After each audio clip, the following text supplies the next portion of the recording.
I'm Mirela Ciobanu, senior editor with the papers, and I am here with Arturo Gonzales Mac Dowell, who is VP of the European Association of Third-Party Providers. We are in Bucharest at Banking 4.0. Hi, Arturo. Hi, thank you for having me here. Yeah, nice to meet you. So the discussions were around banking, fintechs, banks, fintechs. Where are we now with open banking? Well, I would like to say that we are still in a bit of its infancy. I would say that there was a pre-infancy when open banking was sort of like in the Wild West. It was a non-regulated space, and in particular in Europe we had been doing that since 2001.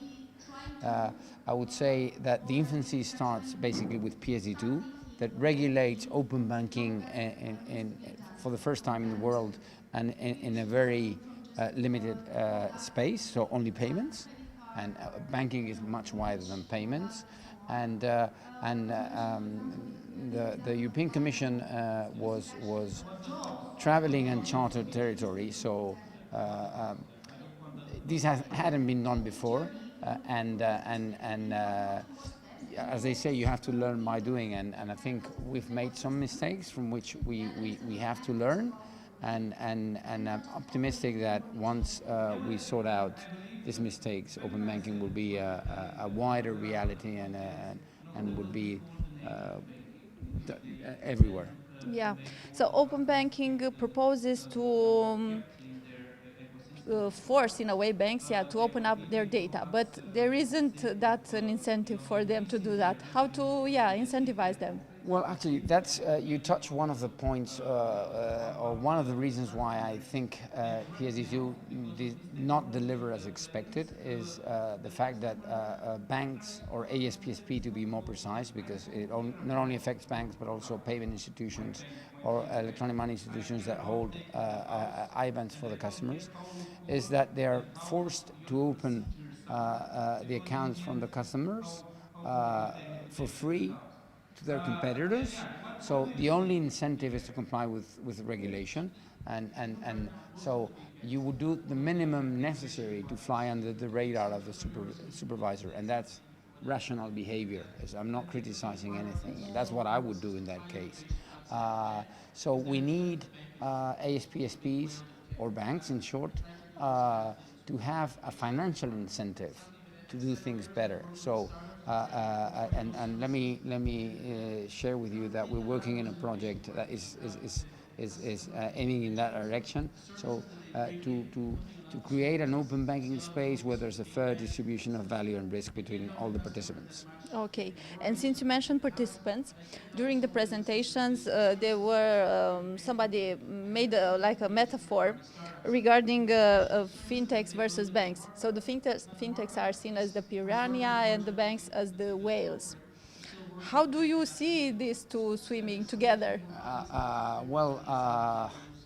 I think I like piranhas. As I said, I fished one when I was a kid. When my father took me to the Amazon River.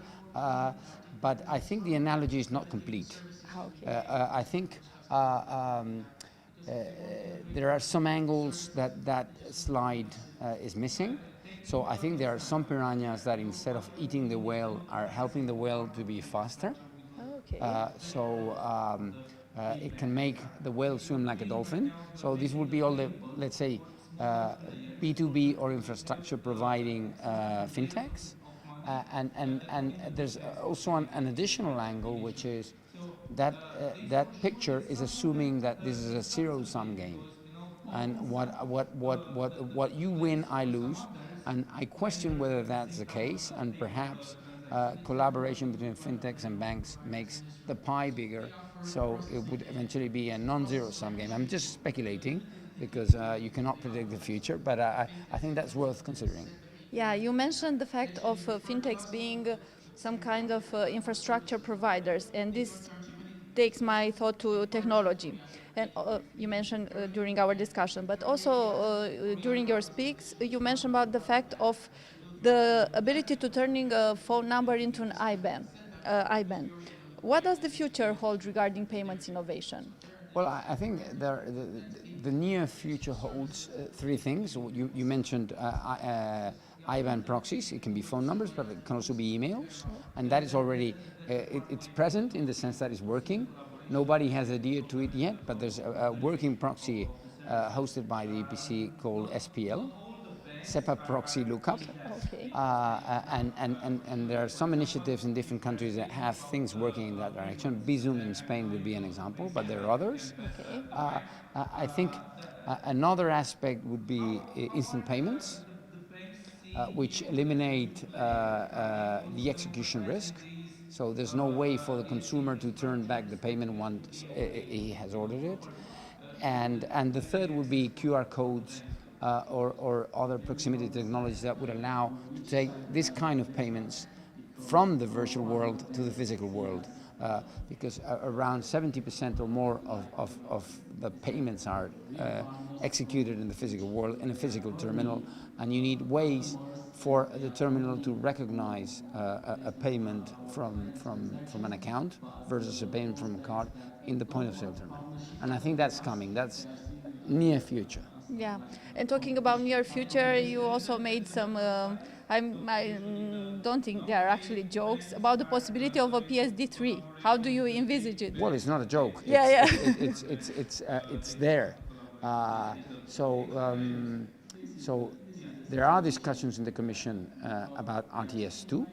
Okay. Actually, more the EBA than the Commission. It's more in hands of the EBA to alter RTS. And there are also discussions already going on about PSD3.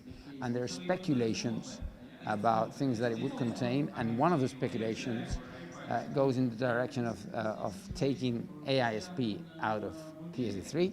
Okay. And making it part of open finance, but this is very, very early stages, and it's going to happen. Yeah. But creating a new directory takes time, so don't expect anything to happen next year. Yeah, and regarding open finance, at the end of your presentation, you had some Lego bricks. Can you detail more on your vision? Well, yes, I think that. When I was working for IBM, I think around the year, somewhere between 96 and 98, we anticipated this. We said that there was going to be a first wave of electronic commerce, that what was going to do was to emulate the physical world electronically. So what it would do is, instead of going to a physical place to do something, you would do it electronically, but essentially you would be doing the same, and the browser would be replacing a physical place.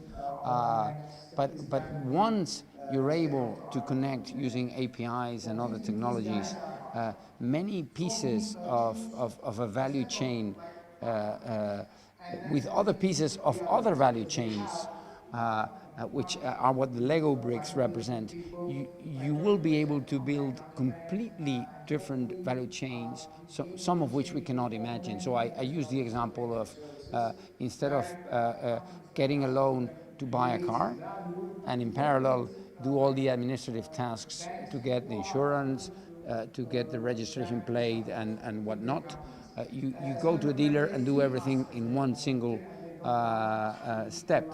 So you buy a financed, registered, insured car, and in a matter of minutes you drive the car out of the dealer. But this is a very simple example. I think there's a big reward for people that are able to anticipate value chains that are going to add a lot of that nobody can imagine today, that are going to add a lot of value for consumers in the future, built using these bricks. And regarding bricks, I think people coming to this event kind of, try to build a healthy ecosystem in banking and fintech finance. Can you share what are your main takes from the event so far? Well, I think, first, it's my first time in Romania. Oh, that's nice. And it's a pleasure and an honor for me to be here today. And I think it was a very interesting event. Well, it is a very interesting event. We still have tomorrow. And with lots of interesting conversations from lots of different angles of the fintech world, because the fintech world is very wide, not just payments, which is closer to my domain, but there are many angles, neobanks, whatnot. So I think it's a very interesting event. Yeah. Thank you, Arturo. And for the rest of our audience, stay tuned for other interesting topics. Thank you.